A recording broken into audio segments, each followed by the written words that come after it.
Today, we are going to talk about kiwis. You didn't see this one coming, did you? So, I am going to try an experiment, eating two kiwis before an hour before bedtime to see if it helps me sleep. So, let's back up for a minute. There was first of all, I am all about doing everything that we can to optimize our sleep. I am historically not a great sleeper. It's apparently since birth. It's something that I have really made some efforts to work on. It's definitely improved. I'm all about doing anything that helps me sleep, but also doesn't, and also helps me feel good the next day. So there was a recent study of athletes, specifically athletes. So we were talking people who were already in excellent physical condition, which I believe I am as well. Um, and they ate two kiwi 1 hour before bedtime. And sleep was definitely measurably improved. They fell asleep more easily, fewer wake ups during the night, and different sleep markers were definitely significantly improved. And it sounds so simple. So, kiwi apparently, I think, is a good natural source of melatonin, and possibly just like tart cherry juice supports your body in creating more melatonin. I have indeed tried tart cherry juice. I've had some success with that. But again, then that's a juice. It's a little more sugary. You're not getting the fiber. Um, you can just grab kiwi at your local grocery store. I started doing this kind of mid-December, but I was not consistent. Life was really lifing as it does. And I also noticed that, especially in the last like week and a half, my sleep hygiene has not been as good. So while I've been in bed nice and early, phone down, I've been waking up a lot at night, partly because there were several nights of calls and texts in the night. And I was definitely on a high alert with all of the things going on. So then I got in a habit of doing something that I know shouldn't do. And that would be picking up my phone, which is away from my bed, but picking it up, not just looking at the time, but opening it up. Maybe if I saw any notifications, bad habit. So kiwi or no kiwi, I need to get out of that. So I have committed that is no longer happening. When my phone, so we're going to talk a little bit about sleep hygiene in general, but I've committed that I'm not falling back down that rabbit hole again. So phone's going to be down. I'm going to be doing all the things I can do for my own sleep hygiene and then trying this kiwi thing. And I'm going out of town in the middle of the month. So out of the country. So realistically won't be doing the kiwi thing for a couple days, and that's okay. Who knows? Maybe I'll grab some kiwi and still do this, but my sleep will be on a different pattern, everything else. But so I've been doing this the last few nights. I intend to do this consistently up until my trip and be prepared with kiwi waiting in the fridge when I get home so that I can get right back into it. Now, do I think this is miraculously going to help me sleep if I've had too much caffeine and doing all the other things? No. But I'm curious to see what this does in addition to me really sticking to these good sleep hygiene patterns. I don't feel great taking traditional melatonin unless I take the tiniest microdose. I tend to feel I feel it does help me sleep, but I feel a little groggy. I call it a melatonin hangover in the morning, and I don't like that. I want to wake up, boom, ready to go. I don't need to be bursting with energy, but I kind of want to actually. I want to wake up feeling good. I tried some other things.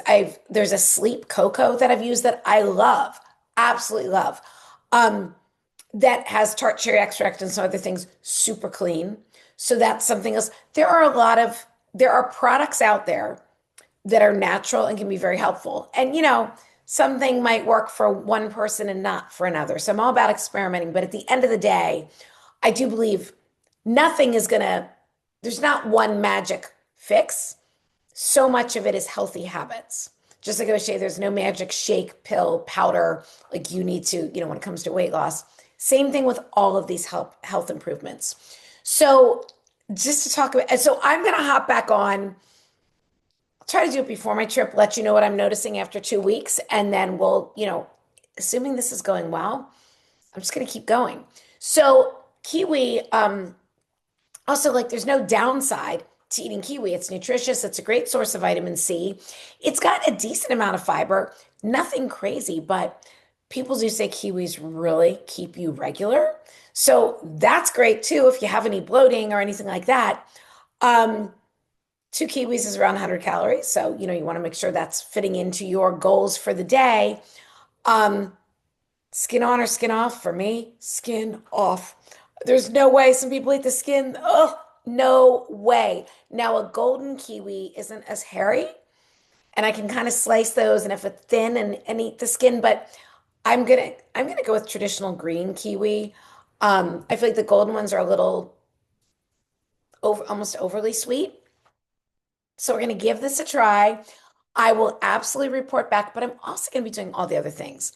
So for years, I've said there's two things that you need to put down to get a good night's sleep: your coffee cup and your phone.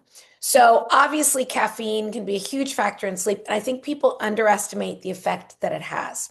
So caffeine has a half-life of 6 hours, which means it has a quarter life of 12 hours, which means that crazy ass, overly caffeinated, iced coffee, sugary syrup concoction that you got at 2 o'clock in the afternoon on a random Tuesday, because you deserved a treat, that caffeine, a quarter of that caffeine is still circulating in your bloodstream at 2 in the morning and could literally be keeping you up at night.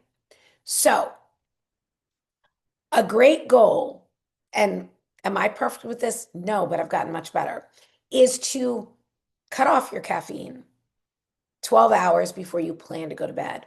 So if you want to be in bed at 10 and fall asleep easily, you want to stop consuming caffeine at 10 a.m.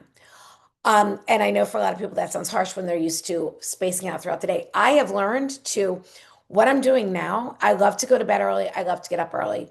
I have weaned myself down to one strong, it's like a tumbler, so fair amount of caffeine first thing in the morning.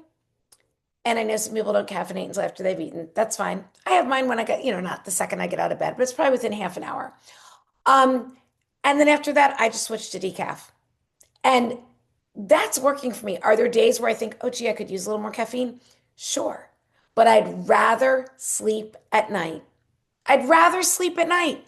I will make it through the afternoon, even if I'm a little tired, so that I can sleep at night.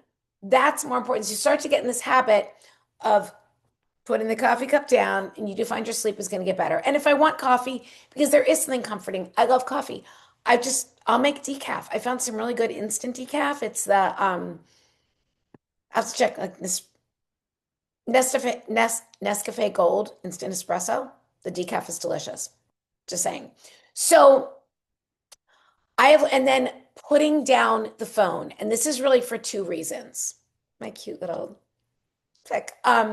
Two reasons is the light from our devices is overstimulating to our brains. It actually interferes with the blue light that our devices, our laptops, our tablets, all of the things emit, actually interferes with our body's natural production of melatonin. So it's the light itself is overly stimulating, especially when you see it in the middle of the night. But then also the scrolling is overly stimulating. You can be getting nothing and you just keep scrolling. Oh, maybe there'll be something better. Maybe there's something better. Just put the damn phone down. So it's a matter of creating habits for yourself, setting boundaries for yourself. Something that I like to do is I'll have a rule, like, once I go upstairs to go to bed, like, I might be all ready for bed, getting my PJs, skincare is done, and then I'll come down. I call it my sofa time with Tyson, my little dog. We'll sit on the sofa, I'll have like a cup of tea or something. He's chewing on his busy bone. Everybody's happy. Shout out to Danny if you're listening to this. Danny, my friend, sends Tyson some his favorite busy bones, which is so nice. So, I'll have this, and I might read a book. I might be watching something on my laptop. I don't have a TV, or I might be playing on my phone. I might be editing reels, something like that.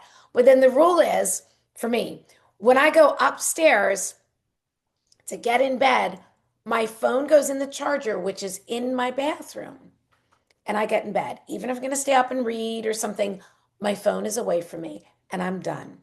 And then the rule is that I've been breaking recently is I don't look at that until I get up in the morning. So I will often play a sleep meditation and I'll be listening to that, but I'm not going to get up and look at my phone. If I wake up, if I do have to pee in the middle of the night, hey, this happens.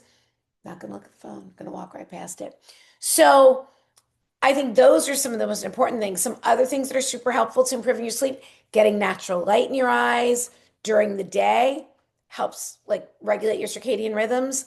Um, just getting enough activity. When I'm active, when I'm getting my steps in, which I, pretty much am every day, that definitely helps as well.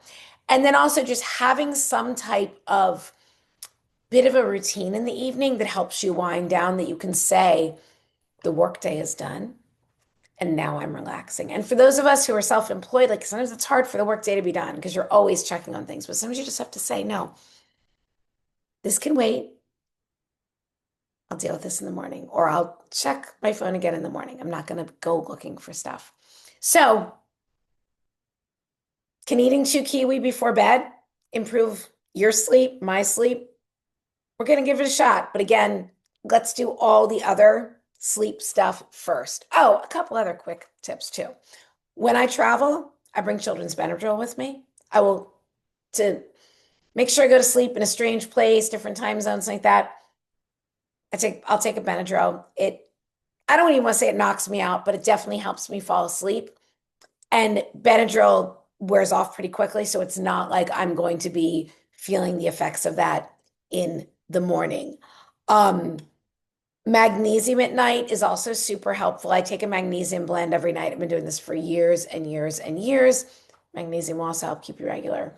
So those are some other, Benadryl, yeah, it's whatever, a drug, but I feel very comfortable just throwing that out there. I never travel without that. Like if I'm changing time zones and stuff, or if I need to sleep on a plane, bring bring on the Benadryl. I don't want to knock myself out with some crazy sleeping pill. I will absolutely pop a children's Benadryl or two. But I start with one because then it's like half the adult dose. I just see if that, doesn't work. I take another one. There you have it.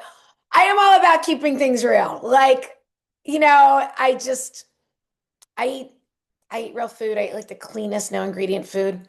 I get a little bit of Botox. Like, it's all about balance. Anyway, thanks for being here and let me know your thoughts.